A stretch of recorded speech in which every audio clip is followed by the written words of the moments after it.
Oops, I put myself on mute.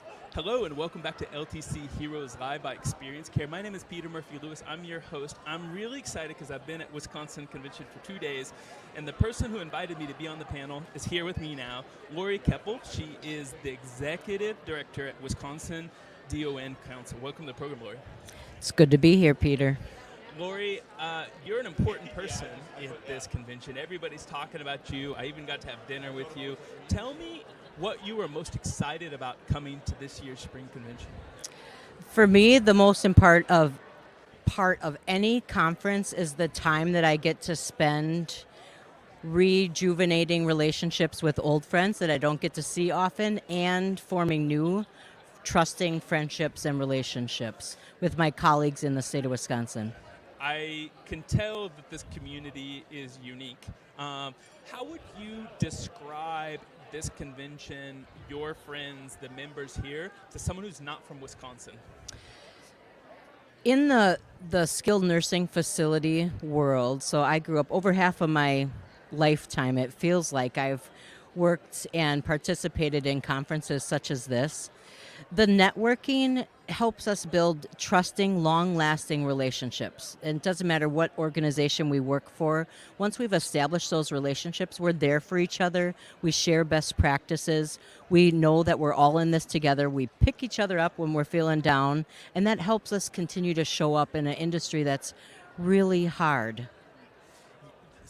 Talking about picking people up, yesterday one of the panels that we worked on was intention of going away with one thing, inspiring those leaders. What have you heard in the hallways in the last 24 hours that the members are feeling inspired about, feeling supported of?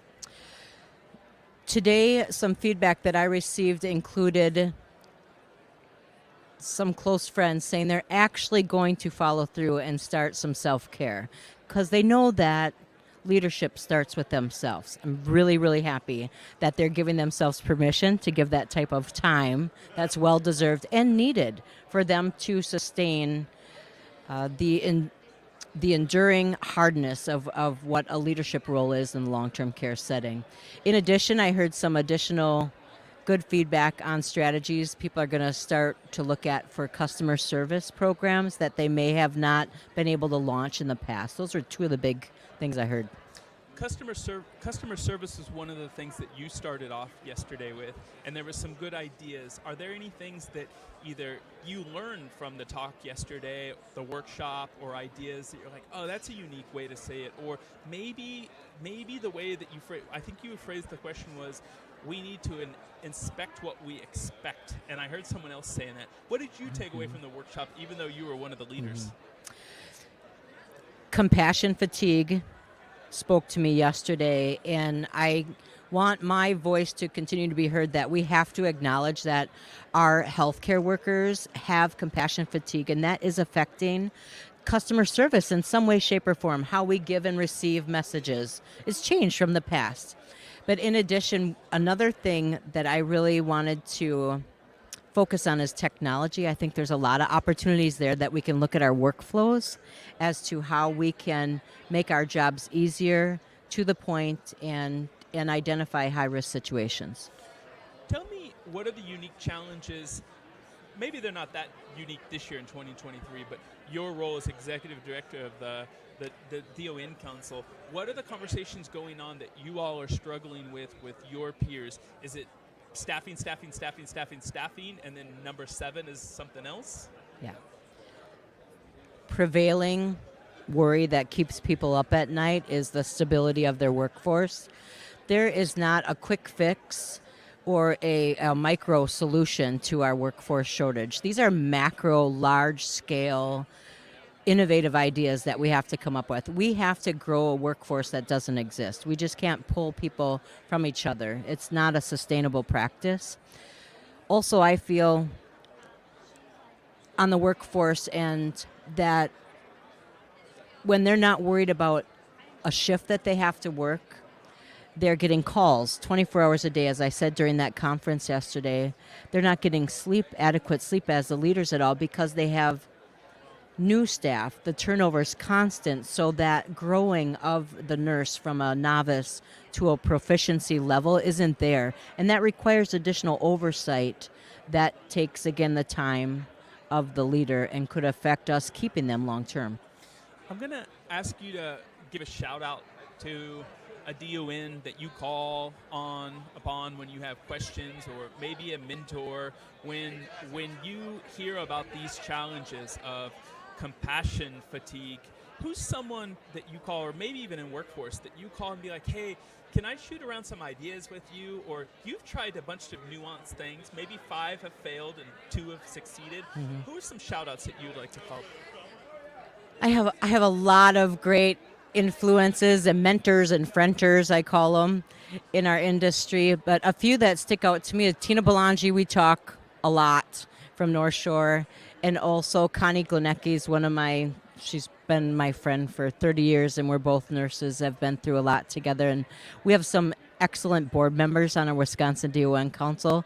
I reach out to them all the time as well. A large percentage of the audience that listens to LTC Heroes aren't from Wisconsin, and I want them to hear about what you mentioned yesterday several times, which is Focus. Can you describe what Focus program is in Wisconsin for someone who's never heard of it, and how important it is? The Focus Conference is something that's unique in the country. It is the only conference that is a platform to have both the state survey agencies and the providers in one network learning the same things together. I think that gets us closer to some standardization of how we interpret and execute the CMS requirements in the skilled nursing and assisted living settings. It's widely attended, and something that if I could attend nothing else throughout the year, it's one thing I don't miss. I think my last question, or second to last question, Lori, is about the students walking around. I've been to maybe conventions already, and is 20-30% are between the ages of 18 and 20. Tell me why they're here, but also tell me how that impacts the energy when you go to the keynote and a workshop, because it has to be different. I think I'd like to answer it this way: is we have a responsibility, those that have been in the industry for years and have had the same opportunities to be AITs, to grow up in and have identified mentors that took the time to walk us through difficult situations and help me continue to show up through my 30-year career. Our responsibility is to befriend those young graduates, to make sure that we are prepared and have the tools and listen to them, so we know what it's going to take for them to stay. We need them. Lori, thank you so much for joining me at LTC Heroes. It's a pleasure. I feel really honored to have met you in my very first hour here at Green Bay. And every time your name comes up, I'm like, I can't believe I'm having her on the program. So I feel really blessed. It's good to be here, Peter.